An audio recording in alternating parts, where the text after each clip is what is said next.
அதெல்லாம் தாண்டினதுக்கு பிறகு வெயில் அதிகம் இருக்குது. இப்போ பப்ளிக்கோட யூசேஜ் ஜாஸ்தி இருக்குது. யாரும் இரவு பகல் எல்லா நேரங்கள்லையும் ஏசி உபயோகப்படுத்தாமல் இருக்கவே முடியாது.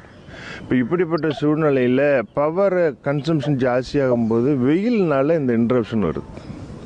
நம்மக்கிட்ட தேவையான பவர் இருக்குது, ஷார்ட்டேஜ் இருந்தால் பவர் பர்ச்சேஸ் பண்ணி வச்சுருக்கிறாங்க, அதை கொடுக்குறாங்க. மக்களுக்கு போய் சேரக்கூடிய இடத்துல இன்ட்ரப்ஷன் வருது அப்படின்னு சொன்னால் அது அன்வான்ட் பிரேக் டவுன் இல்லை. இது மின் தடைன்னு சொல்ல முடியாது, மின் வெட்டுன்னு சொல்ல முடியாது.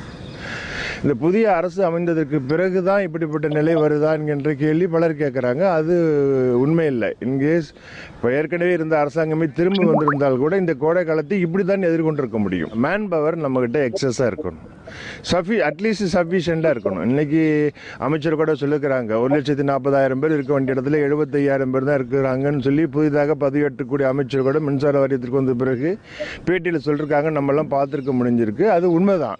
மதுரை உயர்நீதிமன்றம் சொல்லியிருக்கு, கான்ட்ராக்ட் லேபர் 480 நாள் வேலை பார்த்தவங்கள தொடர்ந்து வேலைக்கு வைக்கணும்னு. அவங்கள வேலைக்கு எடுத்துக்கலாம். உடனடியாக வேகன்சியை ஃபில் பண்ணினா இந்த கோடை காலத்திலேயே இது போன்ற சிரமங்களை தவிர்ப்பதற்கான வாய்ப்பும் இருக்குது. 2 மணி நேரம் 3 மணி நேரம் இல்லாமல் 1 மணி நேரம் அரை மணி நேரத்தில் இந்த குறைகளை சரி பண்ண முடியும். ஒரு புயலுக்கு இணையாக பெருமழை கனமழை வந்துச்சுன்னா உடனடியாக அந்த மின் கட்டமைப்பை சரி பண்ண முடியாது.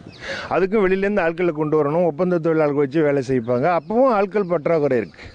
நம்மக்கிட்ட தேவையான ஆட்கள் இருக்கணும். இப்போ உதாரணத்துக்கு தீயணைப்புத்துறை இருக்குது, எப்போதும் காத்து கொண்டே இருக்குது, எங்காவது தீப்பற்றி எரியுமா ஆட்கள் போகலாமான்னு. அதே மாதிரி மின்சாரத்துறையில் தேவையான ஆட்கள் இருந்தால் உடனடியாக அந்த வேலையை செய்ய முடியும். கோடைக்காலமோ மழைக்காலமோ ஆட்கள் அவசியமாக இருக்கும்.